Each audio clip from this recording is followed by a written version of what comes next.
कैलाश पर्वत आज अपने शाश्वत ध्यान से जाग उठा था। उसकी धवल चोटियों पर आज केवल हिम का श्वेत नहीं, अपितु उत्सव का उल्लास भी बिखरा पड़ा था। वायु, जो सदा यहाँ एक गहन का नाद करती बहती थी, आज मृदंग और वीणा के स्वरों से संगीतमय हो उठी थी। देवदार के वृक्षों पर पुष्पों की ऐसी सजावट थी मानो वसंत ने अपना सारा वैभव एक ही स्थान पर लुटा दिया हो। यह आनंद, यह उल्लास महादेव और माता पार्वती की लाडली पुत्री अशोक सुंदरी के विवाह का था।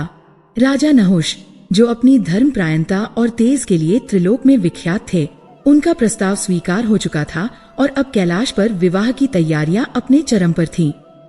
शिव के गण, जो अपनी विचित्रताओं के लिए जाने जाते थे, आज अद्भुत अनुशासन और उससे भी अधिक अद्भुत उत्साह में डूबे थे। कोई नंदी के श्रृंगों को चमका रहा था, तो कोई भृंगी के साथ मिलकर नृत्य की ऐसी भंगिमाएं बना रहा था जिसे देखकर शिव भी मुस्कुरा दें। देवलोक से आए देवतागण, गंधर्व और किन्नर सभी अपनी अपनी भेंट लिए महादेव के प्रांगण में उपस्थित थे। स्वयं गंगा अपनी लहरों के कलकल में मंगल गीत लिए कैलाश की जड़ों को स्पर्श कर रही थी। चारों ओर एक ही ध्वनि थी, आनंद, उत्सव और मंगल। माता पार्वती, जो स्वयं जगत जननी है, आज एक माँ की भूमिका में पूर्णतः मग्न थीं। वे एक एक व्यवस्था को स्वयं देख रही थीं। उनके मुख पर एक दिव्य संतुष्टि का भाव था। अपनी पुत्री के लिए उन्होंने जो स्वप्न देखे थे, वे सब साकार हो रहे थे। नहुष एक योग्य वर थे और उनकी पुत्री एक नए जीवन में प्रवेश करने जा रही थी।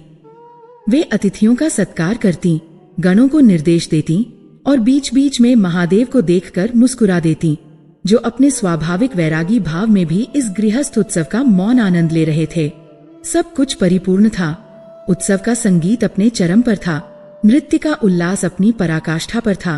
तभी न जाने किस अंतः प्रेरणा से माता पार्वती की दृष्टि अपनी पुत्री के कक्ष की ओर उठ गई।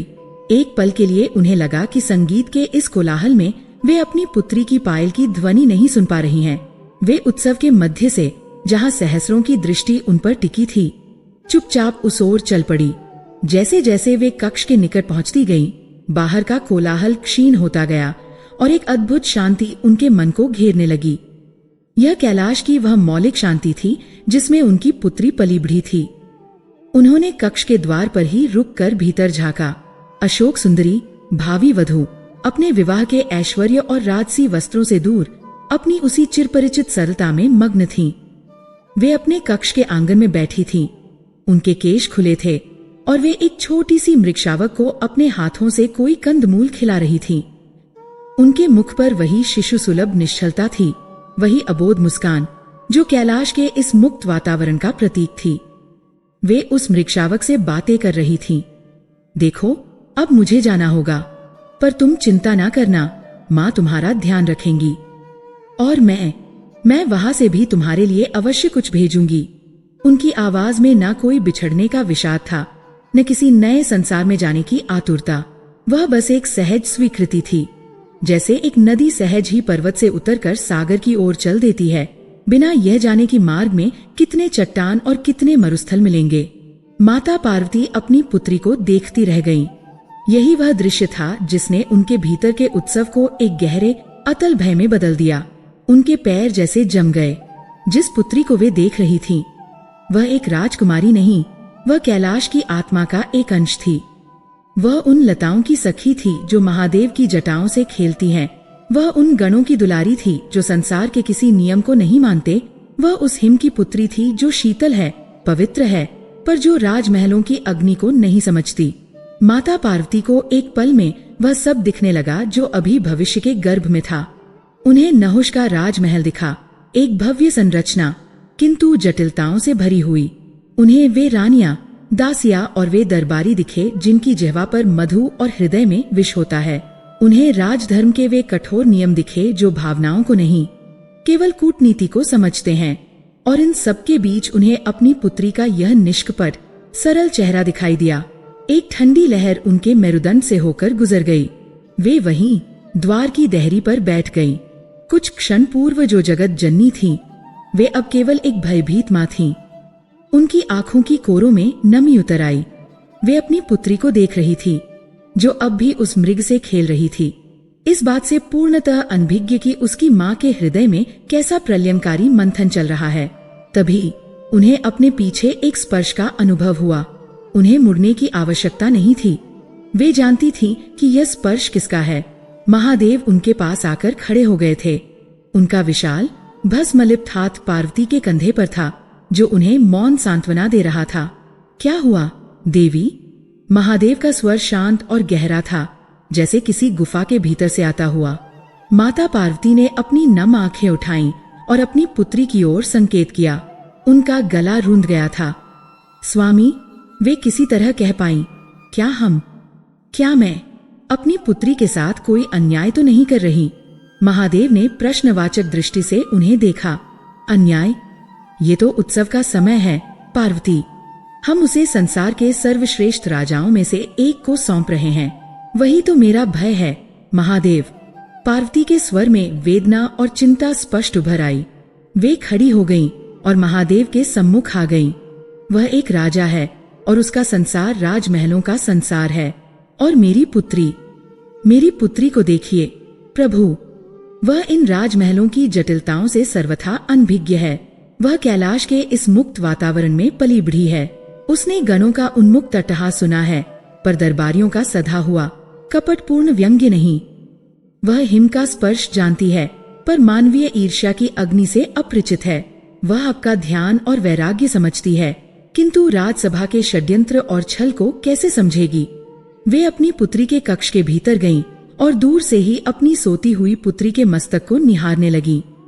स्वामी, उन्होंने अपनी बात जारी रखी, वह अशोक सुंदरी है। उसने केवल आनंद को जाना है। वह राजनीति के शोक को कैसे सहेगी? मुझे भय है त्रिकालदर्शी। मुझे भय है कि भविष्य में कोई आसुरी शक्ति या उससे भी अधिक घातक कोई मानवीय छल मेरी इस कोमल पुत्री को ऐसा कष्ट पहुंचा सकता है जिसकी उसने कभी कल्पना भी नहीं की। वह प्रकृति की संतान है। वह मानवीय विकारों के संसार में कैसे जिएगी? माता पार्वती की आंखें छलक पड़ी। उनका भय केवल एक माँ का भय नहीं था, वह प्रकृति का भय था, जो अपनी सबसे शुद्ध कृति को संसार की कृत्रिमता को सौंपते हुए अनुभव कर रही थी। उन्होंने महादेव की ओर देखा, जो किसी गहन समाधि में लीन प्रतीत हो रहे थे। वे अपनी पत्नी की एक एक बात सुन रहे थे, उनके एक एक भय को समझ रहे थे। पार्वती को आशा थी कि वे कोई समाधान देंगे, कोई अभयदान देंगे, या कहेंगे कि वे इस विवाह को रोक दें। वे चाहती थीं कि महादेव उनकी चिंता को शांत करें, उन्हें आश्वस्त करें कि ऐसा कुछ नहीं होगा। महादेव ने अपनी पत्नी के अश्रुओं को देखा, उनकी पीड़ा को अनुभव किया। उन्होंने अपनी दृष्टि अपनी पुत्री पर डाली, जो अब उस मृगशावक के साथ ही सो गई थी, पूर्णतः निश्चिंत। फिर उन्होंने अपनी दृष्टि पुनः पार्वती पर स्थिर की। उनके होठों पर एक अत्यंत रहस्यमय, लगभग अगोचर सी मुस्कान उभरी। ये मुस्कान वैसी ही थी जैसी वे प्रलय के समय या सृष्टि के आरंभ में देते होंगे। एक ऐसी मुस्कान जिसमें सृष्टि का सारा ज्ञान, सारा वैराग्य और सारा कौतुक एक साथ समाया हुआ था। वे मुस्कुराए, किंतु कुछ कहे नहीं। उनकी यह मौन मुस्कान पार्वती की चिंता का उत्तर नहीं थी। यह उस चिंता को और भी गहरा करने वाली एक पहेली थी। ये मुस्कान कह रही थी कि नियति को कोई नहीं टाल सकता, कि हर आत्मा को अपनी यात्रा स्वयं पूरी करनी होती है, और ये कि कैलाश की पुत्री को भी संसार के ताप में तप कर ही अपने अस्तित्व को सिद्ध करना होगा। बाहर उत्सव का संगीत पुनः तीव्र हो उठा था, किंतु माता पार्वती के हृदय में कैलाश के उस उत्सव के मध्य एक गुप्त चिंता ने अपना स्थायी स्थान बना लिया था। माता पार्वती की वह गुप्त चिंता जो उनके हृदय में जन्मी थी, वह केवल उनके कक्ष की देहरी तक सीमित नहीं रही। वह एक मौन विषाद बनकर ओस की बूंदों की तरह धीरे धीरे पूरे कैलाश पर पसर गई। उत्सव का संगीत अभी भी बज रहा था, मृदंग अभी भी थाप दे रहे थे, किंतु उस संगीत में अब वह उल्लास नहीं था। ऐसा प्रतीत होता था मानो वीणा के तार किसी अदृश्य नमी से भीग गए हों। गण जो क्षण भर पहले उन्मुक्त अट्टहास कर रहे थे, अब सहमे हुए से एक दूसरे को देख रहे थे। वे समझ नहीं पा रहे थे कि यह अकस्मात परिवर्तन क्यों आया, किंतु वे ये स्पष्ट अनुभव कर रहे थे कि कैलाश की अधिष्ठात्री स्वयं जगदम्बा प्रसन्न नहीं है। उनकी अप्रसन्नता का अर्थ था कि सृष्टि की लय में कहीं कोई बाधा आ गई है।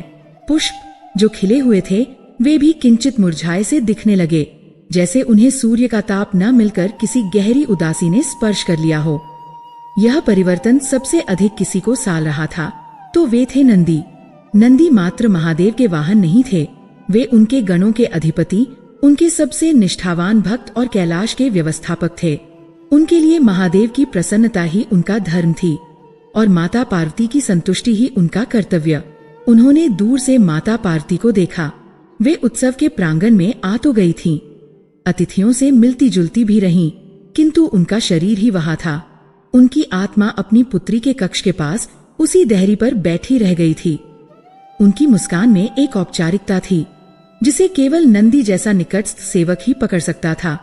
नंदी व्याकुल हो उठे। उनका विशाल पुष्ट शरीर इस व्यथा से कांप गया। माता की चिंता का निवारण कैसे हो? यह प्रश्न उनके मस्तिष्का में एक शूल की भांति चुभने लगा। वे हर उस स्थान पर गए जहां उन्हें समाधान की आशा थी।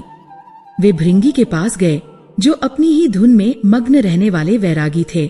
भृंगी ने केवल इतना कहा, माता की लीला है नंदीश्वर, हम क्या समझें?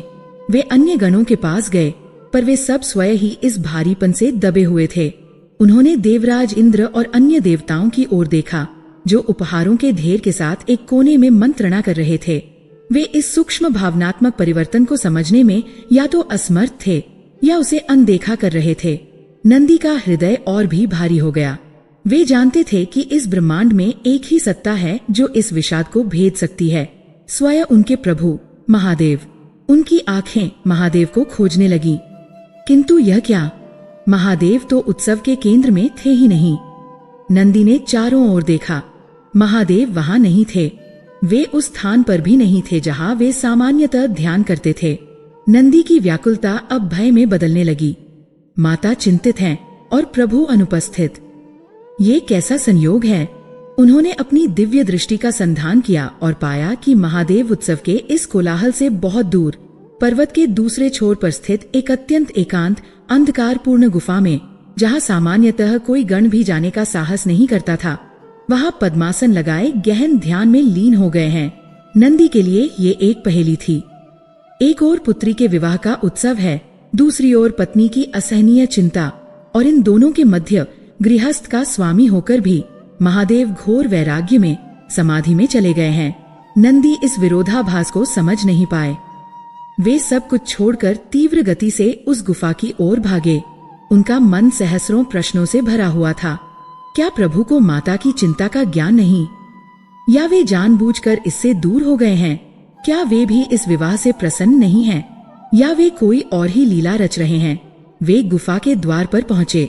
भीतर घना अंधकार था, इतना घना कि स्वयं नंदी की तीक्ष्ण दृष्टि भी कुछ न देख पाती, किंतु उन्हें महादेव के श्वेत शीतल तेज का आभास हो रहा था। वे भीतर नहीं गए। वे कैलाश के अनुशासन को जानते थे। जब महादेव समाधि में हो तब स्वयं ब्रह्मा भी उन्हें बाधित नहीं कर सकते। नंदी ने वहीं गुफा के मुख पर अपने स्वामी के ध्यान से बाहर आने की प्रतीक्षा करने का निर्णय लिया। वे अपने चार पैरों पर नहीं अपितु एक सेवक की भांति घुटनों के बल हाथ जोड़े उस ठंडे पत्थर पर बैठ गए। समय बीतने लगा। बाहर उत्सव का संगीत अब पूरी तरह शांत हो चुका था। रात्रि का आगमन हुआ, फिर दिवस का। एक दिन बीता, 2 दिन बीते। कैलाश पर एक अजीब सी खामोशी छा गई थी। देवतागण असमंजस में थे कि विवाह का मुहूर्त निकट आ रहा है और वर के पिता समाधि में हैं। माता पार्वती अपने कक्ष से बाहर नहीं निकली थी और नंदी, वे एक अचल पर्वत की भांति बिना हिले डुले, बिना जलन के उसी गुफा के द्वार पर बैठे रहे। उनकी आंखें अपलक उस अंधकार को देख रही थीं, जहां से उन्हें प्रकाश की आशा थी। उनका शरीर हिम से ढकने लगा था, पर उनके भीतर की व्याकुलता की अग्नि उन्हें पिघलने नहीं दे रही थी। वे प्रतीक्षा कर रहे थे। यह एक भक्त की प्रतीक्षा थी, एक सेवक की प्रतीक्षा थी, और आज यह एक ऐसे पुत्र की प्रतीक्षा थी जो अपनी माता के आंसू पोंछने का उपाय खोजने हट पर बैठ गया हो।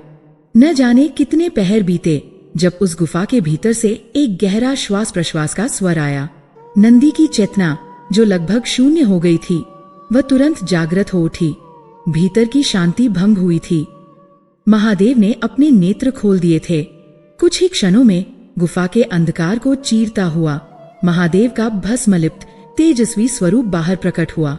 उनकी आंखें अभी भी ध्यान के प्रभाव से किंचित लाल थीं, जटाएं खुली हुई थीं। उन्होंने अपने सामने हिम में लगभग जम चुके नंदी को देखा। नंदी! महादेव के स्वर में आश्चर्य नहीं था, मानो वे जानते थे कि नंदी वहां मिलेंगे। नंदी ने साष्टांग प्रणाम किया। उनके जमे हुए शरीर से हिम टूट कर गिरा। वे खड़े हुए और उनकी आंखों से अश्रुओं की धारा बह निकली। प्रभु, क्षमा करें, मैंने आपकी समाधि में बाधा डालने का दुस्साहस तो नहीं किया, किंतु मैं विवश था। महादेव, हम जानते हैं। नंदी! महादेव ने अपना हाथ उनके मस्तक पर रखा। तुम्हारे हृदय का द्वंद्व हम अपनी समाधि में भी अनुभव कर रहे थे। कहो, क्या व्यथा है? नंदी का धैर्य अब जवाब दे गया। उन्होंने हाथ जोड़कर रुंधे गले से कहा, प्रभु, ये कैसा उत्सव, ये कैसा आनंद, जिसकी प्रसन्नता के लिए ये सब हो रहा है। वे माता पार्वती स्वयं घोर चिंता में हैं। वे अपनी पुत्री के भविष्य को लेकर आशंकित हैं। और आप सब जानकर भी इस एकांत में आ गए। प्रभु, नंदी ने साहस बटोरकर वह प्रश्न पूछ लिया जो उनके मन को मत रहा था। क्या कन्या के भावी जीवन की सुरक्षा का कोई उपाय नहीं है? क्या हम उसे एक अपरिचित संसार में यूं ही भेज देंगे? क्या कन्यादान के बाद माता पिता का अपनी पुत्री पर कोई अधिकार नहीं रह जाता?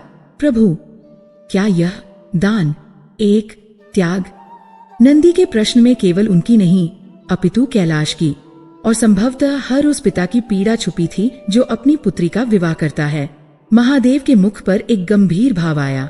वे उस गुफा के बाहर एक शिला पर बैठ गए और नंदी को अपने सम्मुख बैठने का संकेत किया। कुछ क्षणों तक वे मौन रहकर उस धवल कैलाश को देखते रहे जो अब सूर्य की किरणों से चमक रहा था। नंदी! महादेव का स्वर अब किसी योगी का नहीं, अपितु एक गृहस्थ, एक पिता का था। तुमने जो प्रश्न पूछा है वह अत्यंत गूढ़ है। संसार इसे केवल एक सामाजिक रीति के रूप में जानता है, किंतु इसका मर्म आध्यात्मिक है। माता पार्वती की चिंता व्यर्थ नहीं है।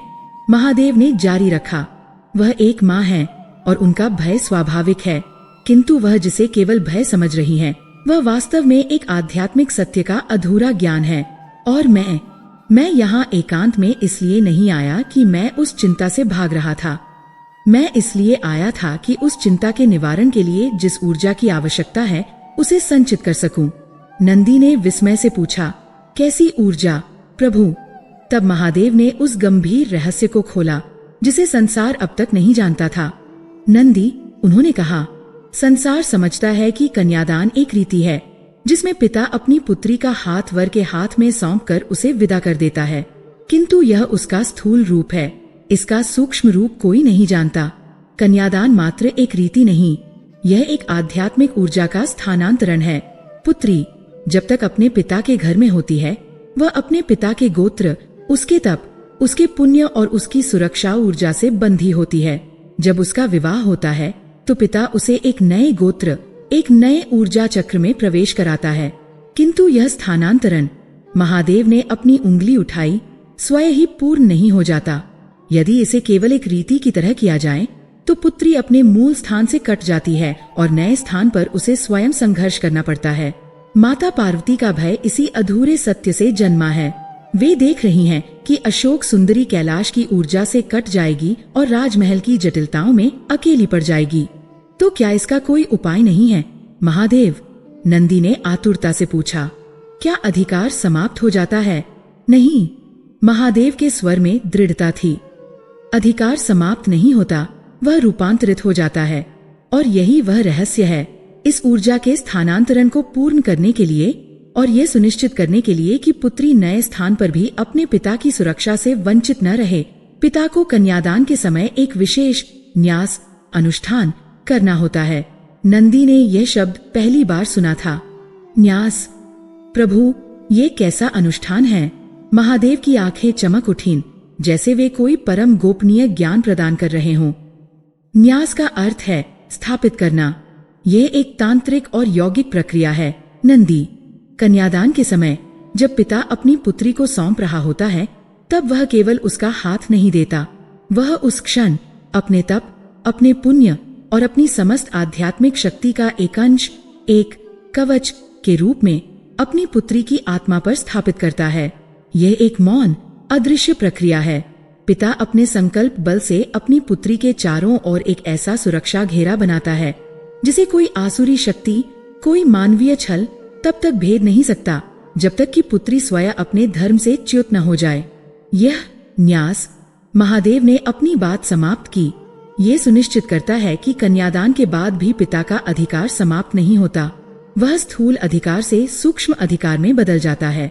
वह एक पिता से रक्षक बन जाता है। वह वहां उपस्थित न होते हुए भी अपनी ऊर्जा के माध्यम से वहां उपस्थित रहता है। माता पार्वती का भय इसलिए है क्योंकि वे मानवीय दृष्टि से देख रही हैं। वे यह नहीं देख रही कि अशोक सुंदरी का पिता स्वयं महाकाल है। जब मैं उसका न्यास करूंगा तो वह केवल नहुष की पत्नी नहीं रहेगी, वह अपने साथ कैलाश का अजय कवच लेकर जाएगी। मैं यहाँ उसी न्यास के लिए आवश्यक आत्म ऊर्जा का संधान करने आया था। नंदी, अब चलो, उत्सव की तैयारी करो। माता की चिंता का निवारण करने का समय आ गया है। नंदी स्तब्ध थे। उनके सारे संदेह, सारी व्याकुलता महादेव के इन शब्दों से धुल गई थी। उन्हें अब समझ आया कि उनके स्वामी वैरागी होते हुए भी सबसे बड़े गृहस्थ क्यों कहलाते हैं। वे उठे, महादेव के चरणों में अपना मस्तक रखा और एक नई ऊर्जा और असीम शांति के साथ वापस उत्सव के प्रांगण की ओर चल दिए, यह जानने के लिए कि इस विवाह में अब केवल उल्लास नहीं अपितु एक गहरा आध्यात्मिक रहस्य भी जुड़ने वाला है। नंदी जब उस गुफा से वापस उत्सव के प्रांगण की ओर लौट रहे थे तो उनका मस्तक महादेव के चरणों में झुका हुआ था, किंतु उनका भाल गर्व से तना हुआ था। उनके हृदय की सारी व्याकुलता एक गहरे प्रशांत संतोष में बदल गई थी। वे अब मात्र एक सेवक नहीं थे, वे एक ऐसे रहस्य के साक्षी बन गए थे जो सृष्टि के सबसे कोमल और सबसे शक्तिशाली बंधन, पिता और पुत्री के संबंध को परिभाषित करता था। उन्हें न्यास का ज्ञान था, किंतु जैसे जैसे वे आगे बढ़ते गए उनके मन में संतोष की जगह एक नई गहनतर जिज्ञासा ने ले ली। महादेव का रहस्य पूर्ण नहीं था, वह एक बीज था जो अभी अभी रोपा गया था।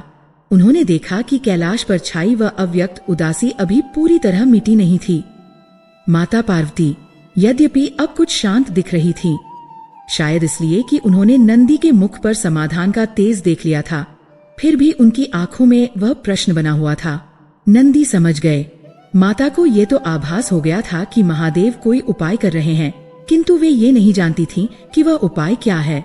और नंदी यह भी जानते थे कि न्यास का ये रहस्य पिता और पुत्री के मध्य का एकांत है। इसे किसी तीसरे को, यहाँ तक कि माता को भी बताया नहीं जा सकता। नंदी ने माता के चरण स्पर्श किए, केवल इतना कहा, माता, प्रभु ने मार्ग निकाल लिया है, अब कोई चिंता नहीं।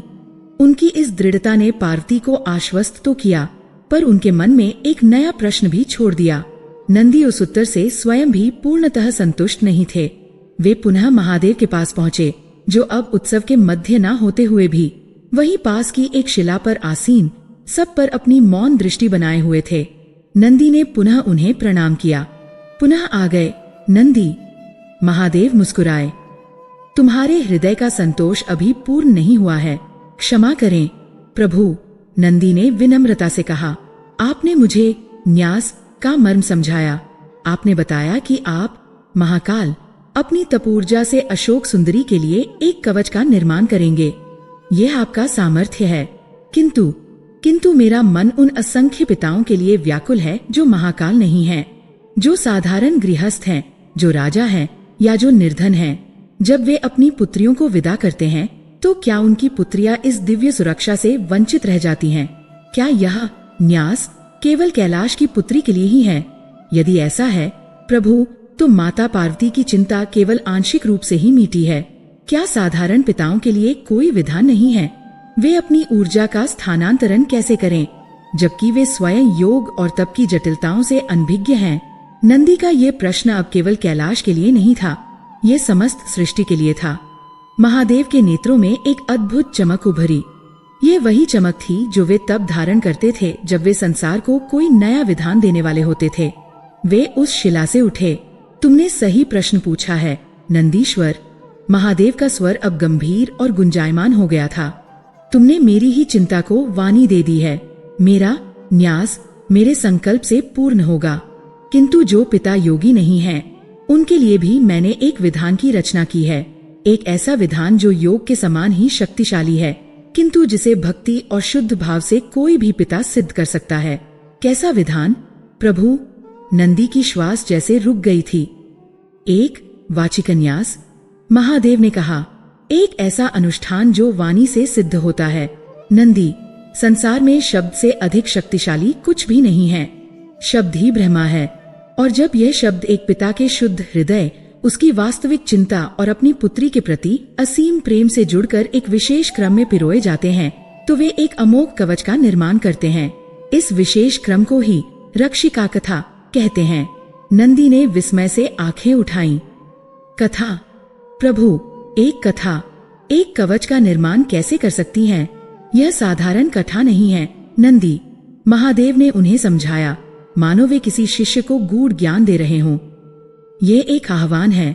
हर पिता जो अपनी पुत्री का कन्यादान करता है, उसे विवाह की अग्निस्थापना से ठीक पहले एकांत में, जहाँ केवल वह और उसकी पुत्री हो, कोई तीसरा नहीं, वहाँ बैठकर अपनी पुत्री के साथ इस कथा को सुनना और सुनाना चाहिए। यह कथा जब एक पिता के मुख से निकलती है, तो यह केवल अक्षरों का समूह नहीं होती, यह एक जीवंत मंत्र बन जाती है। यह रक्षिका कथा ब्रह्मांड की उन 9 आदिशक्तियों का आह्वान है, जो विवाह के उपरांत एक स्त्री के जीवन के 9 विभिन्न आयामों की रक्षा करती हैं। 9 शक्तियाँ। नंदी की जिज्ञासा चरम पर थी। हाँ नंदी, संसार जानता है कि देवी के 9 रूप हैं, किंतु वे ये नहीं जानते कि एक विवाहिता स्त्री के जीवन में ये 9 रूप कैसे प्रतिध्वनित होते हैं। यह कथा उन 9 शक्तियों को जागृत करती है। पहली शक्ति है धैर्य, जो पृथ्वी तत्व से आती है, वह उसे नए परिवार में जड़े जमाने का बल देती है। दूसरी पवित्रता, जो अग्नि तत्व का प्रतीक है, वह उसकी आत्मा और सतीत्व की रक्षा करती है। तीसरी करुणा, जो जल तत्व है, वह उसके हृदय को कठोर होने से बचाती है। चौथी प्रज्ञा, जो उसे सही और गलत में भेद करने का विवेक देती है। पांचवी स्वस्मिता, जो उसे अपनी पहचान बनाए रखने का साहस देती है। छठी समृद्धि, जो उसके हाथों से अन्न धन के भंडार भरे रखती है। सातवीं निर्भयता, जो उसे किसी भी आसुरी या मानवीय छल के सम्मुख तनकर खड़ा होने की शक्ति देती है। आठवीं सरसता, जो उसके जीवन से उल्लास को कभी मिटने नहीं देती। और नवीं और सबसे महत्वपूर्ण श्रद्धा, जो उसे अपने धर्म और अपने पति पर विश्वास बनाए रखने का अचल बल देती है। महादेव ने एक गहरा श्वास लिया।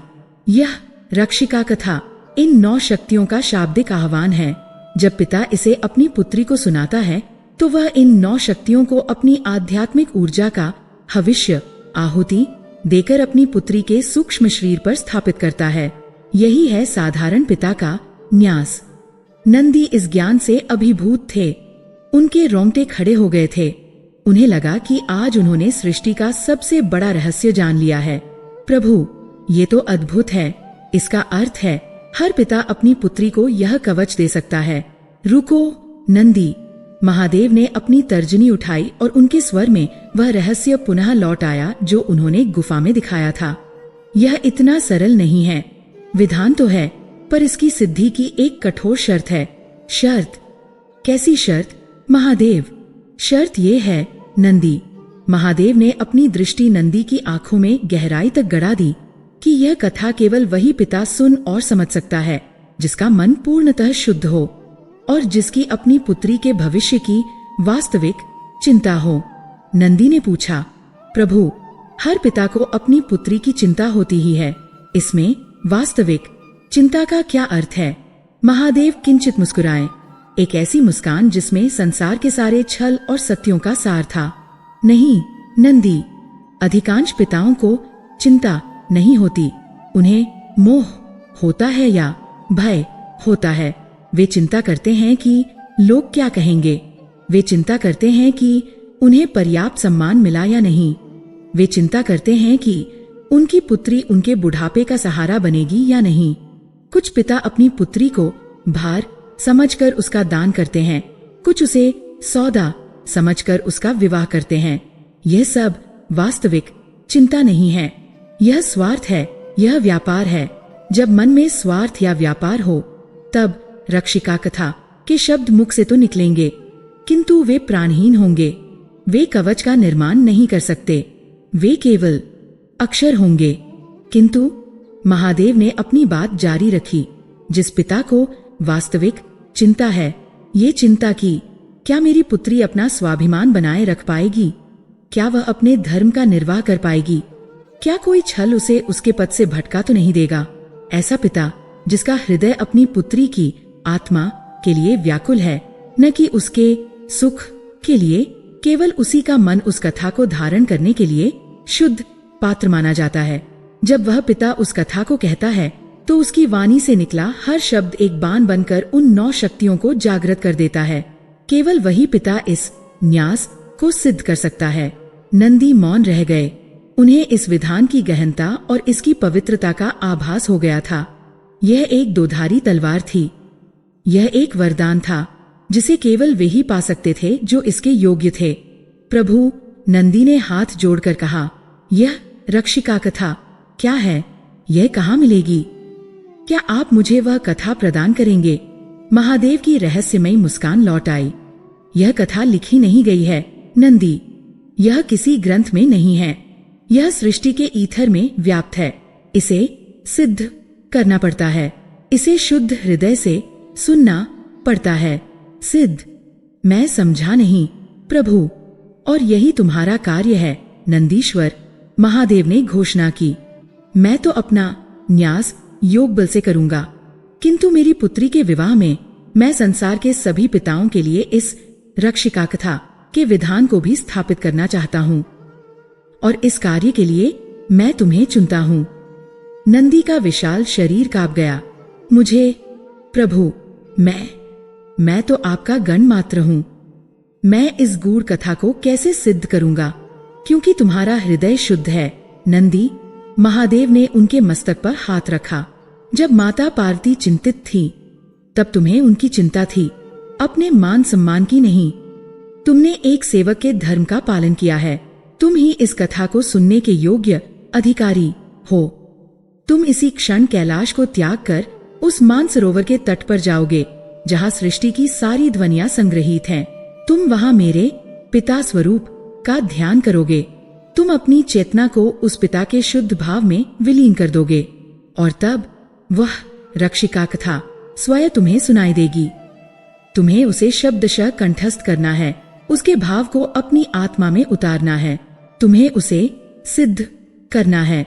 और जब तुम लौटोगे, महादेव ने अंतिम सबसे रहस्यपूर्ण निर्देश दिया, तब तुम नंदी वह कथा मुझे सुनाओगे। अशोक सुंदरी के कन्यादान से ठीक पहले मैं उसका पिता एक साधक की भांति बैठूंगा, और तुम मेरे भक्त एक गुरु की भांति मुझे वह रक्षिका कथा सुनाओगे। तुम्हारी वाणी से निकले वे शब्द ही मेरा अंतिम न्यास होंगे, और वही इस कथा को संसार में प्रतिष्ठित करेंगे। नंदी ने महादेव के चरणों को पकड़ लिया। उनकी आंखों से अश्रु बह रहे थे। यह उनके जीवन का सबसे बड़ा क्षण था। उन्हें समझ आ गया था कि रहस्य यह नहीं है कि न्यास क्या है, रहस्य ये है कि वह कथा क्या है जो एक पिता के भाव को कवच में बदल देती है। उन्होंने अपना मस्तक उठाया, महादेव को अंतिम प्रणाम किया, और एक क्षण भी गवाए बिना वे उस उत्सव, उस कोलाहल, उस कैलाश को त्याग कर मानसरोवर की एकांत शांति की ओर चल पड़े, एक ऐसी कथा को खोजने जो अभी तक अनकही थी। कैलाश पर जब महादेव के होंठ खुले और उन्होंने रक्षिका कथा का वह परम गोपनीय विधान अपने सबसे निष्ठावान सेवक नंदी को सौंपा, तब वे केवल शब्द नहीं थे, वे ब्रह्मनाद थे। वे एक ऐसी सृष्टि ऊर्जा का आह्वान थे जिसने न केवल कैलाश के हिमशिखरों को अपितु त्रिलोक के कणकण को एक साथ कंपायमान कर दिया था। यह वह क्षण था जब एक पिता का प्रेम एक योगी के तप में परिवर्तित हो रहा था, जब एक विधान की रचना हो रही थी जो भविष्य में असंख्य पुत्रियों की ढाल बनने वाला था। गंगा की धारा ने उस नाद को सुना और एक पल के लिए ठहर गई। वायु ने उसे छुआ और देवदार के वनों में एक रहस्यमयी सरसराहट छोड़ गई। आकाश ने उसे धारण किया और ईथर के माध्यम से उस कंपन को ब्रह्मांड के हर कोने तक, हर लोक तक पहुंचा दिया। और यही वह भूल थी, यदि इसे नियति की लीला न कहा जाए, क्योंकि ब्रह्मांड में सब कुछ केवल शुभ और दिव्य ही नहीं है। प्रकाश की हर किरण अपनी यात्रा में एक अंधकारपूर्ण शून्य को भी पार करती है। महादेव की वह वाणी जो नंदी के कानों में अमृत घोल रही थी। वही वाणी जब पाताल लोक की सीमाओं से टकराई तो वह एक कर्कश असहनीय ध्वनि में बदल गई। पाताल लोक, वह स्थान जहां सूर्य की किरणें नहीं अपितु पराजित योद्धाओं का क्षोभ पहुंचता है, जहां भूमि के गर्भ में जल नहीं अपितु घृणा, ईर्ष्या और प्रतिशोध का लावा खौलता है। यह वह स्थान था जहां धर्म की विजय का नहीं अपितु अधर्म की पराजय का शोक मनाया जाता था। यही पाताल की सबसे गहरी, सबसे अंधकारपूर्ण कंदराओं में, जहां प्रकाश का एक कण भी पहुंचने का साहस नहीं कर सकता था, दो मायावी शक्तियों का वास था। वे अपने महान पूर्वजों शुंभ और निशुंभ के वंशज थे, जिन्होंने कभी स्वयं जगदम्बा को चुनौती देने का दुस्साहस किया था और अपने रक्त की अंतिम बूंद तक उसका दंड भोगा था। इनके नाम थे शुंभक और निशुंभक। अपने पूर्वजों की भांति ये स्थूल बल के धनी नहीं थे, ये घोर मायावी थे। इनका बल इनकी गदा में नहीं, इनकी माया में था। ये रूप बदल सकते थे, ये अदृश्य हो सकते थे, किंतु इनकी सबसे बड़ी शक्ति थी, ये सुन सकते थे। ये सृष्टि की हर उस ध्वनि को सुन सकते थे जो धर्म को स्थापित करने का प्रयास करती हो। इनकी तपस्या का एक ही लक्ष्य था, उस हर विधान को खंडित करना जो देवी की शक्ति को या स्त्री की मर्यादा को या सतीत्व के तेज को और अधिक सशक्त बनाता हो। वे अपने पूर्वजों की पराजय का प्रतिशोध लेना चाहते थे, और उनका प्रतिशोध किसी युद्ध के मैदान पर नहीं अपित मनों के भीतर संदेह और भ्रम के बीजों को बोकर लड़ा जाना था। जिस क्षण महादेव ने नंदी को रक्षिका कथा का रहस्य बताया, उसी क्षण पाताल की उस कंदरा में, जहां ये दोनों असुर अपने घृणित यज्ञ की अग्नि के सम्मुख बैठे थे, एक प्रलयंकारी विस्फोट हुआ। महादेव का वह विधान उनके कानों में पिघले हुए सीसे की तरह उतरा। आह! निशुंभक, जो अधिक क्रोधी और स्थूल बुद्धि का था, वह पीड़ा से चीत्कार कर उठा। ये कैसी असहनीय ध्वनि है? यह कौन सी नई शक्ति है जिसे वे देवतागण जागृत कर रहे हैं? मेरा मस्तक फटा जा रहा है। किंतु शुंभक, जो अधिक धूर्त, मायावी और सूक्ष्म दृष्टि वाला था, वह अपनी जगह से हिला तक नहीं। उसने अपनी रक्तरंजित आंखें खोली, जिनमें यज्ञ की नहीं अपितु ईर्ष्या की ज्वाला धधक रही थी। उसने अपने हाथ के संकेत से निशुंभक को शांत किया। चुप रहो, मूर्ख! उसकी आवाज किसी सांप की फुफकार जैसी थी। यह ध्वनि नहीं है, यह एक विधान है, यह एक कवच की रचना है। वह अपनी आसुरी प्रज्ञा से उस कंपन के अर्थ को समझने का प्रयास करने लगा। उसकी चेतना पाताल से उठी और कैलाश के उन शब्दों के सार को पकड़ने लगी। जैसे जैसे वह सुनता गया, उसका चेहरा, जो पहले से ही विकृत था, वह भय और उससे भी अधिक क्रोध से काला पड़ने लगा। नहीं, नहीं, यह असंभव है, वह बुदबुदाया। वह योगी, वह महाकाल, वह यह नहीं कर सकता। क्या नहीं कर सकता, भ्राता? निशुंभक ने पूछा, जो अब भी अपने कानों को मल रहा था। शुंभक अपनी वेदी से उठ खड़ा हुआ। उसकी छाया उस कंदरा में किसी दैत्य की भांति फैल गई। वह पिता, उसने घृणा से कहा, वह अपनी पुत्री के लिए एक न्यास का विधान कर रहा है। वह रक्षिका कथा नामक किसी माया को सिद्ध कर रहा है। एक ऐसी कथा जो क्या भ्राता, जो यदि सिद्ध हो गई? शुंभक की आवाज अब कांप रही थी। यदि यह विधान एक बार भी सफलतापूर्वक संपन्न हो गया तो यह संसार में प्रतिष्ठित हो जाएगा, और यदि यह प्रतिष्ठित हो गया तो भविष्य में किसी भी विवाहित कन्या को कष्ट देना, उसे भ्रमित करना, उसे उसके पद से डिगाना असंभव हो जाएगा। निशुंभक के हाथ से उसकी गदा छूटकर गिर पड़ी। क्या असंभव? ये तुम क्या कह रहे हो? हमारा तो अस्तित्व ही इस पर टिका है। हम तो जीते ही उस पीड़ा से हैं जो हम धर्मप्रायण स्त्रियों को देकर प्राप्त करते हैं। यदि हम उन्हें कष्ट ही नहीं दे पाएंगे, यदि हम उनके मन में भ्रम ही नहीं पैदा कर पाएंगे, तो हमारा पाताल लोक में रहना व्यर्थ है। हमारा वंश ही समाप्त हो जाएगा। वह योगी हमारी आजीविका छीन रहा है। वही तो मैं कह रहा हूँ। शुंभक चीखा, यह केवल अशोक सुंदरी का विवाह नहीं है, ये एक नए युग की स्थापना है। वह महाकाल एक ऐसी ढाल बना रहा है जिसे भेदना हमारे वश में नहीं होगा। वह हर साधारण निर्बल पिता को यह शक्ति दे रहा है कि वह अपनी पुत्री को एक अमोघ कवच पहना सके। यदि यह कथा सिद्ध हो गई तो हमारा अंत निश्चित है। कंदरा में एक गहन भयावह शांति छा गई। निशुंभक का क्रोध अब भय में बदल चुका था। तो हम क्या करें भ्राता? क्या हम कैलाश पर आक्रमण करें? क्या हम नंदी को मानसरोवर पहुंचने से पहले ही मार दें?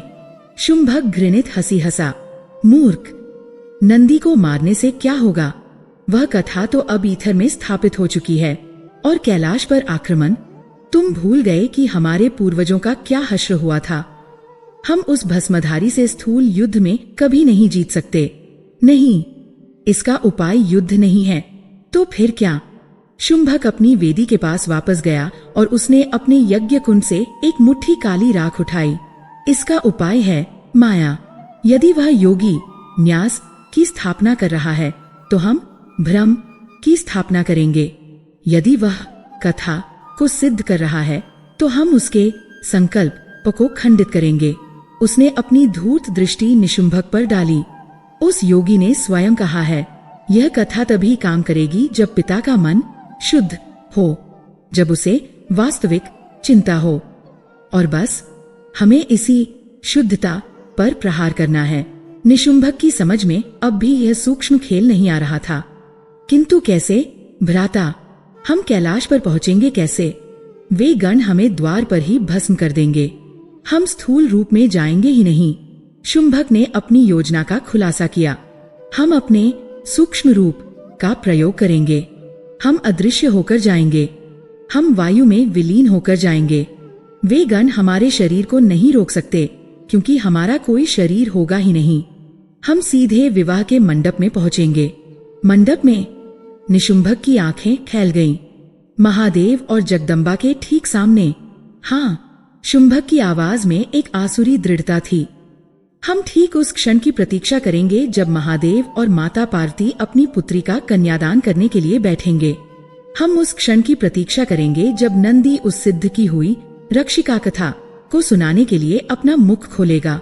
और जैसे ही महादेव उस कथा को सुनकर उसका न्यास करने के लिए संकल्प लेंगे, ठीक उसी पल हम दोनों अपनी समस्त मायावी शक्ति का प्रयोग करके उस संकल्प पर ही प्रहार करेंगे।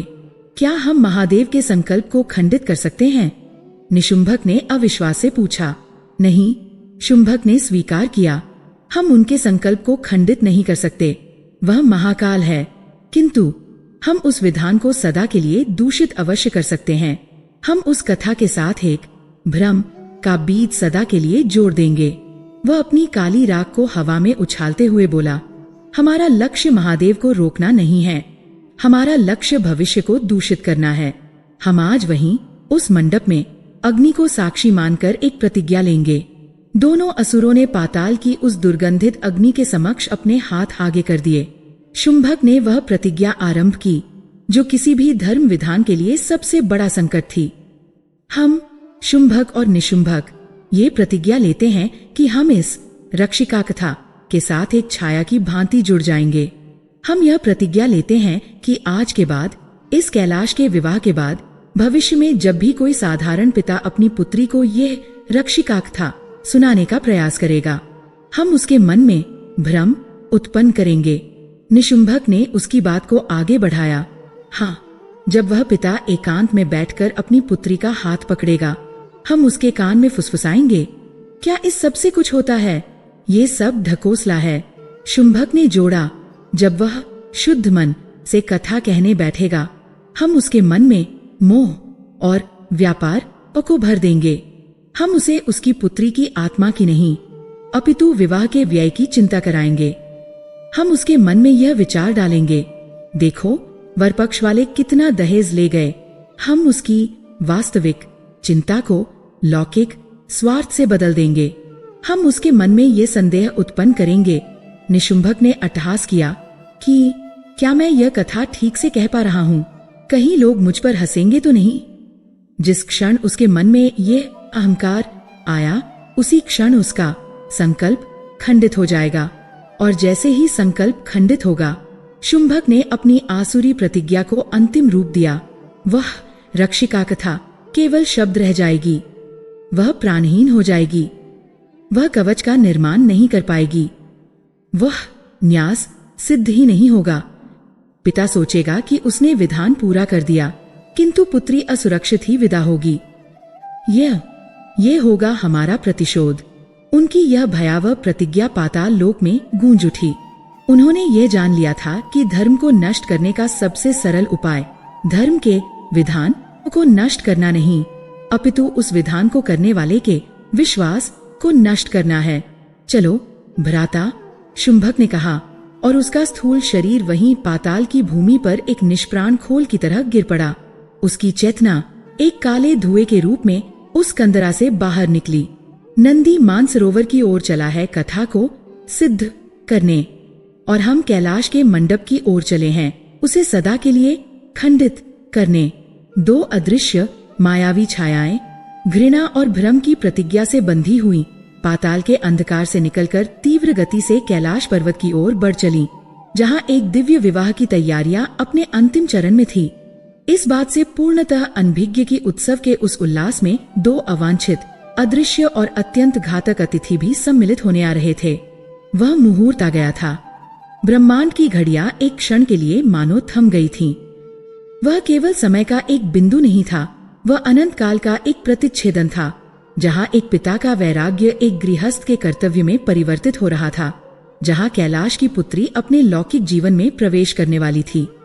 आकाश निर्मल था, वायु सुगंधित थी, और कैलाश पर उपस्थित हर सत्ता, चाहे वह देव हो, गण हो या वृक्ष हो, एक अज्ञात आनंद की प्रत्याशा में स्थिर थी। विवाह का मंडप किसी राजसी ऐश्वर्य का प्रदर्शन नहीं था, वह स्वयं प्रकृति का एक सृजन था। उसे मंदार के पुष्पों से, पारिजात की लड़ियों से और उन दिव्य औषधियों की पत्तियों से सजाया गया था जिनकी सुगंध ही वातावरण को शुद्ध कर रही थी। वेदी किसी स्वर्णकार ने नहीं, अपितु स्वयं महादेव की इच्छा ने रची थी, जो कैलाश के ही स्फटिक शिला से बनी थी। तभी दक्षिण दिशा से वह मंगल ध्वनि उठी जिसका सबको प्रतीक्षा थी। शंखनादों, दुंदुभियों और मृदंगों की एक समवेत लहर ने घोषणा की। राजा नहुष अपनी बारात लेकर पधार चुके थे। नहुष, जो स्वयं धर्म का प्रतीक थे, अपने ऐश्वर्य के रथ पर नहीं, अपितु एक सधे हुए गज पर आसीन थे। उनके मुख पर एक राजा का तेज नहीं, अपितु एक साधक की विनम्रता थी, जो जानता था कि वह किसका हाथ मांगने आया है। उनका मुकुट सूर्य की भांति चमक रहा था, किंतु उनकी आंखें महादेव के आसन की ओर श्रद्धा से झुकी हुई थी। उनके साथ आए देवतागण और राजर्षि भी कैलाश के इस अद्भुत वातावरण में अपने देवाभिमान को त्याग कर एक भक्त की भांति सम्मिलित हुए थे। महादेव के गणों ने अपने स्वामी के आदेश पर अपनी सारी विचित्रताओं को त्याग कर बारात का ऐसा भव्य और अनुशासित स्वागत किया कि देवराज इंद्र भी चकित रह गए। स्वागत सत्कार के उपरांत विधान आरंभ हुआ। राजा नहुष को वर के आसन पर बिठाया गया, और तब उस मौन को चीरती हुई पायल की एक हल्की ध्वनि उभरी।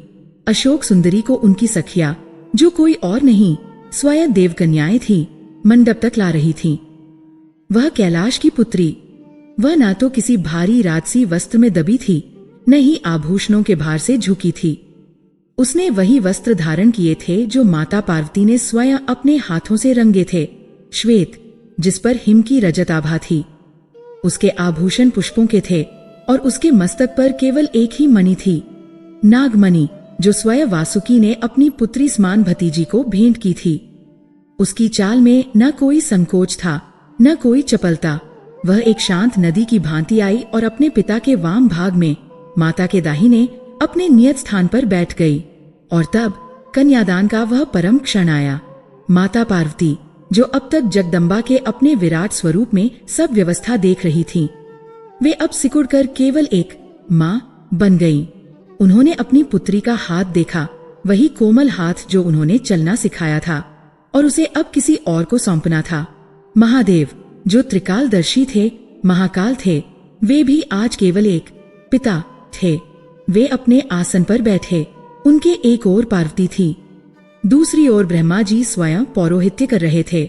नंदी, जो मानसरोवर से अपना कार्य सिद्ध करके लौट आए थे, वे अब अपने स्वामी के पीछे एक अचल प्रहरी की भांति खड़े थे। उनकी आंखों में एक गहरी संतुष्टि थी कि उनके प्रभु आज उस विधान को प्रतिष्ठित करने जा रहे हैं। महादेव ने अपनी पुत्री का दाहिना हाथ अपने हाथ में लिया। अशोक सुंदरी ने एक बार अपने पिता की ओर देखा। उन आंखों में पूर्ण समर्पण और असीम विश्वास था। महादेव ने अपनी पत्नी पार्वती की ओर देखा। उनकी आंखों में वही चिंता थी जो अब और गहरी हो गई थी। महादेव ने जल और कुशा अपने हाथ में लिए। उन्होंने संकल्प लिया, मैं कैलाश का अधिपति अपनी पुत्री अशोक सुंदरी का हाथ धर्म की मर्यादा के निर्वहन हेतु राजा नहुष के हाथों में सौंपता हूँ। यहाँ तक सब लौकिक था, किंतु अब वह क्षण आया जो अलौकिक था। नहुष के हाथ में हाथ देने से ठीक पहले महादेव एक पल के लिए रुके। उन्होंने अपनी आंखें मूंद लीं। ये वही क्षण था, यह न्यास का क्षण था। नंदी द्वारा सिद्ध की गई वह रक्षिका कथा जो अब महादेव की चेतना में प्रतिष्ठित थी, उसे जागृत करने का समय आ गया था। यह एक पिता का अपनी पुत्री को अंतिम और सबसे गोपनीय उपहार था। महादेव ने उस रक्षिका कथा का स्मरण और उसका वाचिक पाठ आरंभ किया। यह पाठ किसी के कानों को सुनाई नहीं दे रहा था। यह केवल संकल्प शक्ति से अशोक सुंदरी की आत्मा पर अंकित हो रहा था। मैं आह्वान करता हूँ उस प्रथम शक्ति का जो धैर्य। जैसे ही महादेव के चित्त से यह पहला संकल्प, यह पहला अध्याय आरंभ हुआ, मंडप में कुछ हुआ, कुछ ऐसा जो किसी ने देखा नहीं पर सबने अनुभव किया। वे दो छायाएं, शुंभक और निशुंभक, जो पाताल से अपनी प्रतिज्ञा लेकर चले थे, वे कब के मंडप में पहुंच चुके थे। वे अदृश्य थे, सूक्ष्म रूप में। वे कहाँ छुपे थे? वे उस पवित्र अग्निकुंड की लपटों की छाया में छुपे थे, जहाँ कोई उन्हें खोज नहीं सकता था। वे ठीक उसी क्षण की प्रतीक्षा कर रहे थे। जैसे ही महादेव ने न्यास का आरंभ किया, जैसे ही वह दिव्य ऊर्जा का पहला धागा अशोक सुंदरी की ओर बढ़ा, शुंभक ने अपनी मायावी शक्ति का प्रहार कर दिया। यह प्रहार किसी अस्त्र का नहीं था, यह भ्रम का प्रहार था। उसने अपनी सारी आसुरी शक्ति को एक शब्द में केंद्रित किया, संशय। सबसे पहले यह संशय गणों के मन में उत्पन्न हुआ। वे जो अभी तक प्रसन्नता से नृत्य कर रहे थे, वे अचानक रुक गए। एक गण ने दूसरे के कान में फुसफुसाया, ये सब क्या हो रहा है? हमारे स्वामी जो वैराग्य की प्रतिमूर्ति हैं, वे यह लौकिक विवाह इतनी धूमधाम से क्यों कर रहे हैं? क्या यह सब आवश्यक है? अशोक सुंदरी कैलाश के लिए बनी थी, ये राजा उसे कहाँ ले जा रहा है? यह फुसफुसाहट एक विष की भांति फैल गई। मंडप का उल्लास अकस्मात एक बोझिल खामोशी में बदल गया। निशुंभक ने अपना प्रहार देवताओं पर किया। देवराज इंद्र जो अब तक प्रसन्न थे, उनके मन में अकस्मात एक विचार कौंधा, नहुष एक मनुष्य और उसे शिवपुत्री मिल रही है। यह अलायंस, यह गठजोड़, क्या यह उचित है? महादेव ने हम में से किसी देव पुत्र को क्यों नहीं चुना? क्या मनुष्य देवताओं से श्रेष्ठ हो गए? जिस क्षण यह अहंकार का विचार आया, मंडप की सात्विक ऊर्जा दूषित हो गई। ऋषि मुनि जो मंत्रोच्चार कर रहे थे, उनकी जिह्वा लड़खड़ाने लगी। उन्हें लगने लगा, क्या यह मुहूर्त सच में शुद्ध है? मुझे वातावरण में कुछ अमंगलकारी प्रतीत हो रहा है। शुंभक और निशुंभक अपनी कंदरा में बैठे बैठे सूक्ष्म रूप में वही मंडप में होते हुए भी अट्टहास कर रहे थे। उन्होंने महादेव की ऊर्जा के प्रवाह को स्थूल रूप से बाधित कर दिया था। रक्षिका कथा के जो धागे अशोक सुंदरी की ओर बढ़ रहे थे, वे अब इस संशय और अहंकार के घने कोहरे में उलझ कर रह गए थे। वे कवच का निर्माण नहीं कर पा रहे थे, किंतु उनका सबसे घातक प्रहार अभी शेष था। यह प्रहार उन्होंने उस स्थान पर किया जो सबसे कोमल था और सबसे अधिक ग्रहणशील, माता पार्वती। वे अपनी पुत्री का हाथ थामे बैठी थीं। वे महादेव को न्यास करते हुए देख रही थीं और आश्वस्त हो रही थीं। तभी शुंभक ने अपनी पूरी माया शक्ति को समेटा और उनके मन पर सीधा प्रहार किया। अचानक, अकस्मात, पार्वती ने नहुष की ओर देखा।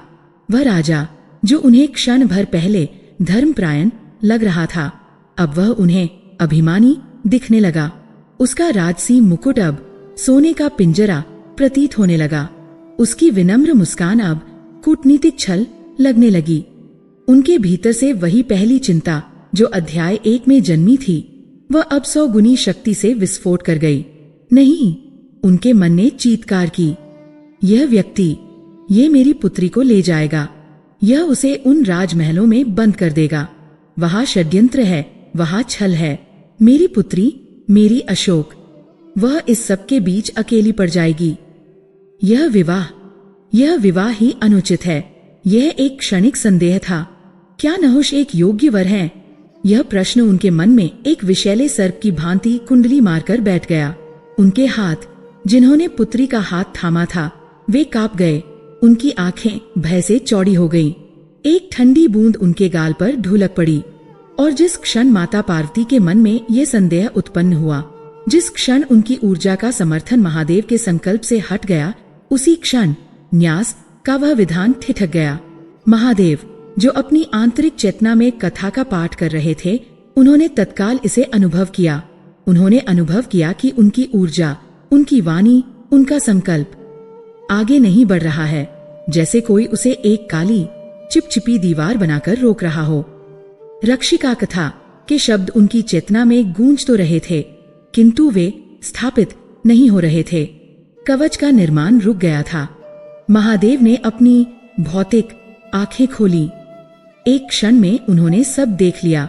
उन्होंने गणों के चेहरे पर संशय देखा, उन्होंने देवताओं के मुख पर अहंकार देखा, और अंत में उन्होंने अपनी पत्नी, अपनी पार्वती की आंखों में भय और अविश्वास देखा।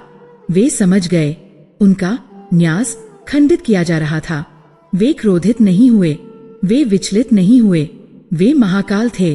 उन्होंने अपनी भौतिक आंखें पुनः बंद कर लीं, किंतु इस बार उन्होंने अपनी आंतरिक चेतना को और भी गहरा किया। उन्होंने अपनी योग दृष्टि से, अपने तीसरे नेत्र से उस मंडप को देखा, और तब उन्होंने उन्हें देखा। उन्होंने देखा उन दो विकृत मायावी आकृतियों को जो अग्नि की ओट में छुपी थीं। उन्होंने देखा कि कैसे शुंभक का काला हाथ पार्वती के मस्तक को स्पर्श किए हुए था और उनके मन में संदेह का विष घोल रहा था। उन्होंने देखा कि कैसे निशुंभक अपनी घृणित फुफकार से गणों और देवताओं को भ्रमित कर रहा था। उन्होंने अपनी आंखों से देखा कि उनकी रक्षिका कथा के सुनहरे धागे कैसे उन असुरों द्वारा रोके जा रहे थे, दूषित किए जा रहे थे। महादेव ने अपने संकल्प को और दृढ़ किया, किंतु असुरों ने भी अपनी प्रतिज्ञा की पूरी शक्ति झोंक दी थी। ये एक गतिरोध था। कथा आगे नहीं बढ़ पा रही थी। बाहर मंडप में एक असहनीय भारी खामोशी छा गई थी। मुहूर्त का समय बीता जा रहा था और पिता अपनी पुत्री को उसका अमोघ कवच पहनाने में विफल हो रहा था। मंडप में जो भारीपन था, वह अब केवल एक मौन नहीं रह गया था, वह एक असहनीय गलता हुआ सीसा बन गया था जो हर उपस्थित प्राणी की चेतना पर दबाव डाल रहा था। मुहूर्त का एक एक पल जो अमूल्य था, वह उस आसुरी भ्रम के कोहरे में व्यर्थ हो रहा था। महादेव, जो स्वयं काल के स्वामी थे, वे आज अपने ही रचे विधान में, अपनी ही पुत्री के विवाह में समय से बंधे हुए थे और उस समय को आगे बढ़ने से रोका जा रहा था। उन्होंने अपनी आंतरिक दृष्टि से देखा कि उनकी रक्षिका कथा के दिव्य सुनहरे धागे, जिन्हें अशोक सुंदरी के सूक्ष्म शरीर पर एक कवच की भांति बुना जाना था, वे उन दो मायावी असुरों द्वारा फैलाई गई काली चिपचिपी माया के जाल में उलझ कर रह गए थे। वे शब्द जो मंत्र थे, वे निष्प्राण हो रहे थे। उनका प्रभाव अवरुद्ध हो गया था। और सबसे पीड़ादायक दृश्य था पार्वती का। वे जो स्वयं आदिशक्ति थीं, जगदम्बा थीं, वे उस क्षण अपनी उस विराट स्मृति को भूल केवल एक माँ के उस क्षणिक संदेह में फंस गई थी, जिसे शुंभक ने उनके मन में रोपा था। उनकी आंखों का भय, उनकी हथेली की कंपकंपी और उनका वह अविश्वास, वह महादेव के संकल्प में सबसे बड़ी बाधा बन रहा था। एक पिता का न्यास तब तक पूर्ण नहीं हो सकता जब तक माता का भाव उसमें न जुड़े, और यहाँ माता का भाव ही खंडित कर दिया गया था। गणों में संशय था, देवताओं में अहंकार था और माता के मन में भय। न्यास के लिए जिस शुद्ध भाव भूमि की आवश्यकता थी, वह पूरी तरह दूषित हो चुकी थी। नंदी, जो अपने स्वामी के पीछे खड़े थे, वे यह सब देखकर कांप रहे थे। वे देख रहे थे कि उनके प्रभु महाकाल आज एक पिता के रूप में कितने विवश हो गए हैं। उन्हें उन असुरों पर असीम क्रोध आ रहा था, किंतु वे जानते थे कि जब तक महादेव का आदेश न हो, वे हिल भी नहीं सकते। और वे यह भी देख रहे थे कि वे असुर स्थूल रूप में थे ही नहीं कि उन पर प्रहार किया जा सके। वे भाव के स्तर पर युद्ध कर रहे थे और उस स्तर पर कैलाश का हर वासी पराजित हो रहा था। शुंभक और निशुंभक जो अग्नि की ओट में छुपे थे, वे अपनी विजय पर अट्टहास कर रहे थे। उन्होंने महादेव को नहीं, पर एक पिता को उसके सबसे कोमल क्षण में रोक दिया था। उन्होंने रक्षिका कथा को उसके जन्म लेने से पहले ही प्रभावहीन सिद्ध कर दिया था। तब महादेव ने वह किया जो केवल एक पिता ही कर सकता है। उन्होंने वह किया जो महाकाल अपनी विध्वंसक शक्ति में कभी नहीं करते। वे रुके। उन्होंने उस रक्षिका कथा का मानसिक पाठ करना, वह वाचिक प्रयास, वह आध्यात्मिक अनुष्ठान सब रोक दिया। उन्होंने अपनी आंतरिक योग दृष्टि को, जो उन असुरों को देख रही थी, उसे भी बंद कर दिया। उन्होंने अपने तीसरे नेत्र के बोध को भी शांत कर दिया। महादेव ने अपनी भौतिक आंखें, अपने वे 2 नेत्र जो संसार को देखते हैं, उन्हें धीरे से खोला। एक क्षण के लिए मंडप में जैसे समय ही रुक गया। महादेव ने क्या किया? उन्होंने ना तो त्रिशूल उठाया, न डमरू बजाया। उन्होंने ना क्रोध किया, न कोई मंत्र फूका। उन्होंने बस देखा। उन्होंने देवताओं के अहंकार को नहीं देखा। उन्होंने गणों के संशय को नहीं देखा। उन्होंने उन मायावी असुरों के अस्तित्व को भी उस क्षण अस्वीकार कर दिया, मानो वे थे ही नहीं। यहाँ तक कि उन्होंने अपनी प्रिय पत्नी पार्वती के भय को भी नहीं देखा। उन्होंने अपनी आंखों को, एक पिता की आंखों को, केवल एक ही स्थान पर केंद्रित किया, अपनी पुत्री अशोक सुंदरी पर। वे उसे देख रहे थे जो अपने पिता के हाथ में अपना हाथ दिए, आंखें बंद किए, उस न्यास की प्रतीक्षा कर रही थी जो हो ही नहीं पा रहा था। वह इस सब भ्रमजाल से अनभिज्ञ थी। वह बस अपने पिता पर विश्वास किए बैठी थी। महादेव ने अपनी पुत्री के मुख को देखा। फिर उन्होंने अपने ही नेत्रों में, अपनी पुतलियों में अपनी पुत्री का प्रतिबिंब देखा। और उस प्रतिबिंब को देखते हुए उस पिता ने स्वयं से बात की। यह महाकाल का नहीं, यह कैलाश के अधिपति का नहीं, यह एक पिता का अपनी आत्मा से किया गया संवाद था। मैं क्या कर रहा हूँ? उनके भीतर से एक गहरा शांत स्वर उभरा। मैं जो स्वयं मंत्रों का स्रोत हूँ, वह अपनी पुत्री की रक्षा के लिए मंत्रों का सहारा ले रहा हूँ। मैं जो तप का मूर्त रूप हूँ, वह एक कथा के विधान में बंध गया हूँ। उन्होंने अपनी पुत्री के चेहरे को पुनः देखा, जिस पर अभी भी वही निश्चलता थी जो उन्होंने उसके कक्ष में उस दिन देखी थी। उन्होंने अपने भीतर उस संकल्प को गढ़ा, यह केवल मेरी पुत्री नहीं है, यह केवल एक कोमल देह नहीं है जिसे राजमहल के छलकपट से भय हो। मैंने और पार्वती ने इसे केवल आनंद के लिए नहीं पाला है, हमने इसे शक्ति के रूप में पाला है। उन्हें स्मरण आया कि कैसे अशोक सुंदरी ने कैलाश के सबसे क्रोधी गणों को केवल अपनी मुस्कान से शांत कर दिया था। उन्हें स्मरण आया कि कैसे वह निर्भय होकर उनके विषधर नागों से खेलती थी। उन्हें स्मरण आया कि वह हिम के तूफानों के बीच वैसे ही स्थिर खड़ी रहती थी जैसे कोई योगी समाधि में हो। यह पार्वती का अंश है, उस पिता का संकल्प और दृढ़ हुआ। यह स्वयं शक्ति स्वरूपा है। इसे मेरी कथा की नहीं, इसे मेरे तप के अंश की आवश्यकता है, इसे मेरे विश्वास की आवश्यकता है।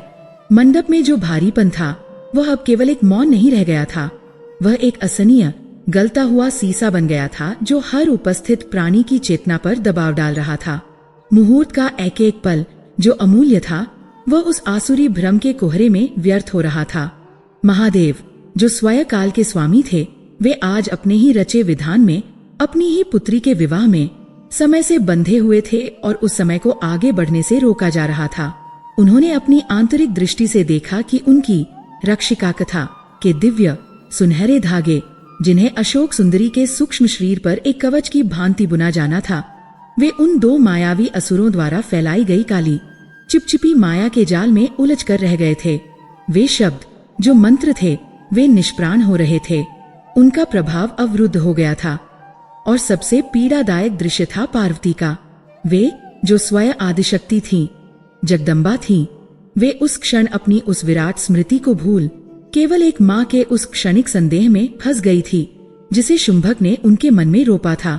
उनकी आंखों का भय, उनकी हथेली की कंपकंपी और उनका वह अविश्वास, वह महादेव के संकल्प में सबसे बड़ी बाधा बन रहा था। एक पिता का न्यास तब तक पूर्ण नहीं हो सकता जब तक माता का भाव उसमें न जुड़े, और यहाँ माता का भाव ही खंडित कर दिया गया था। गणों में संशय था, देवताओं में अहंकार था और माता के मन में भय। न्यास के लिए जिस शुद्ध भाव भूमि की आवश्यकता थी वह पूरी तरह दूषित हो चुकी थी। नंदी, जो अपने स्वामी के पीछे खड़े थे, वे यह सब देखकर कांप रहे थे।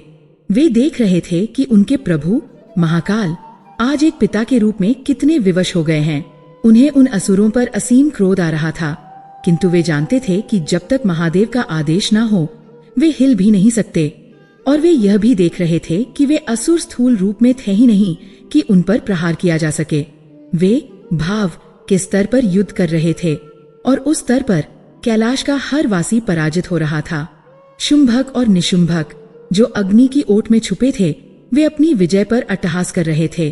उन्होंने महादेव को नहीं, पर एक पिता को उसके सबसे कोमल क्षण में रोक दिया था। उन्होंने रक्षिका कथा को उसके जन्म लेने से पहले ही प्रभावहीन सिद्ध कर दिया था। तब महादेव ने वह किया जो केवल एक पिता ही कर सकता है। उन्होंने वह किया जो महाकाल अपनी विध्वंसक शक्ति में कभी नहीं करते। वे रुके। उन्होंने उस रक्षिका कथा का मानसिक पाठ करना, वह वाचिक प्रयास, वह आध्यात्मिक अनुष्ठान सब रोक दिया। उन्होंने अपनी आंतरिक योग दृष्टि को, जो उन असुरों को देख रही थी, उसे भी बंद कर दिया। उन्होंने अपने तीसरे नेत्र के बोध को भी शांत कर दिया। महादेव ने अपनी भौतिक आंखें, अपने वे दो नेत्र जो संसार को देखते हैं, उन्हें धीरे से खोला। एक क्षण के लिए मंडप में जैसे समय ही रुक गया। महादेव ने क्या किया? उन्होंने ना तो त्रिशूल उठाया, न डमरू बजाया। उन्होंने ना क्रोध किया, न कोई मंत्र फूका। उन्होंने बस देखा। उन्होंने देवताओं के अहंकार को नहीं देखा। उन्होंने गणों के संशय को नहीं देखा। उन्होंने उन मायावी असुरों के अस्तित्व को भी उस क्षण अस्वीकार कर दिया, मानो वे थे ही नहीं। यहाँ तक कि उन्होंने अपनी प्रिय पत्नी पार्वती के भय को भी नहीं देखा। उन्होंने अपनी आंखों को, एक पिता की आंखों को, केवल एक ही स्थान पर केंद्रित किया, अपनी पुत्री अशोक सुंदरी पर। वे उसे देख रहे थे जो अपने पिता के हाथ में अपना हाथ दिए, आंखें बंद किए, उस न्यास की प्रतीक्षा कर रही थी जो हो ही नहीं पा रहा था। वह इस सब भ्रमजाल से अनभिज्ञ थी। वह बस अपने पिता पर विश्वास किए बैठी थी। महादेव ने अपनी पुत्री के मुख को देखा, फिर उन्होंने अपने ही नेत्रों में, अपनी पुतलियों में अपनी पुत्री का प्रतिबिंब देखा। और उस प्रतिबिंब को देखते हुए उस पिता ने स्वयं से बात की। यह महाकाल का नहीं, यह कैलाश के अधिपति का नहीं, यह एक पिता का अपनी आत्मा से किया गया संवाद था। मैं क्या कर रहा हूँ? उनके भीतर से एक गहरा शांत स्वर उभरा। मैं जो स्वयं मंत्रों का स्रोत हूँ, वह अपनी पुत्री की रक्षा के लिए मंत्रों का सहारा ले रहा हूँ। मैं जो तप का मूर्त रूप हूँ, वह एक कथा के विधान में बंध गया हूँ। उन्होंने अपनी पुत्री के चेहरे को पुनः देखा, जिस पर अभी भी वही निश्चलता थी जो उन्होंने उसके कक्ष में उस दिन देखी थी। उन्होंने अपने भीतर उस संकल्प को गढ़ा, यह केवल मेरी पुत्री नहीं है, यह केवल एक कोमल देह नहीं है जिसे राजमहल के छलकपट से भय हो। मैंने और पार्वती ने इसे केवल आनंद के लिए नहीं पाला है, हमने इसे शक्ति के रूप में पाला है। उन्हें स्मरण आया कि कैसे अशोक सुंदरी ने कैलाश के सबसे क्रोधी गणों को केवल अपनी मुस्कान से शांत कर दिया था। उन्हें स्मरण आया कि कैसे वह निर्भय होकर उनके विषधर नागों से खेलती थी। उन्हें स्मरण आया कि वह हिम के तूफानों के बीच वैसे ही स्थिर खड़ी रहती थी जैसे कोई योगी समाधि में हो। यह पार्वती का अंश है, उस पिता का संकल्प और दृढ़ हुआ। यह स्वयं शक्ति स्वरूपा है। इसे मेरी कथा की नहीं, इसे मेरे तप के अंश की आवश्यकता है, इसे मेरे विश्वास की आवश्यकता है। और तब उन्होंने वह अंतिम अमोघ संकल्प लिया, एक ऐसा संकल्प जो किसी भी रक्षिका कथा के सार से भी परे था। उन्होंने मानसिक रूप से नहीं, अपितु अपनी आत्मा के हर कण से यह घोषित किया, मैं इसका पिता आज अपनी पुत्री को कोई वाचिक कथा नहीं देता। मैं आज अपने तप का, अपने अनंत वैराग्य का और अपने असीम गृहस्थ धर्म का एक अंश इसे कवच के रूप में प्रदान करता हूँ। यह कोई मंत्र नहीं था, यह कोई अनुष्ठान नहीं था, यह एक पिता का शुद्ध, अहंकार रहित, भय रहित और पूर्ण विश्वास से भरा भाव था। जिस क्षण, जिस अनुमात्र क्षण में महादेव के हृदय में यह भाव उत्पन्न हुआ, ब्रह्मांड में एक विस्फोट हो गया। यह वह क्षण था जब रक्षिका कथा को उस वाचिक या मानसिक माध्यम की आवश्यकता ही नहीं रही। वह कथा जो शब्दों में बंद करा रही थी, वह अब सीधे अपने स्रोत से जुड़ गई। कहा था वह स्रोत? पहला स्रोत, माता पार्वती का हृदय। कन्यादान पूर्ण हुआ। विवाह संपन्न होने के पश्चात जब विदा का क्षण आया, तब महादेव ने, उस पिता ने, संसार को वह अंतिम विधान दिया। उन्होंने नंदी को संबोधित करते हुए समस्त देवों, गणों और ऋषियों को यह रहस्य बताया। आज से महादेव का स्वर मेघों की भांति गंभीर था। यह विधान स्थापित होता है, रक्षिका कथा का विधान उत्तम है, किंतु उसका सार ही उसका कवच है। जो भी पिता इस पृथ्वी पर या किसी अन्य लोक में अपनी बेटी का कन्यादान करने से पहले एक क्षण के लिए, केवल एक क्षण के लिए, इस गौरी कवच का भाव अपने मन में धारण करेगा।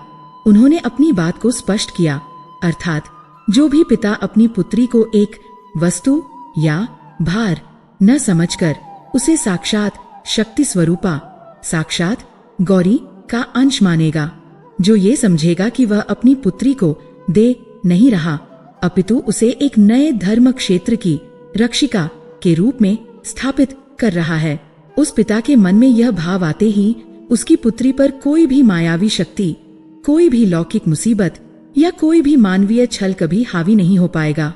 क्योंकि महादेव ने अपने अंतिम शब्द कहे, उस क्षण उस पुत्री का सुरक्षा कवच केवल कोई कथा नहीं रह जाती। उस पुत्री के रक्षक स्वयं मैं, महाकाल और स्वयं देवी गौरी बन जाते हैं।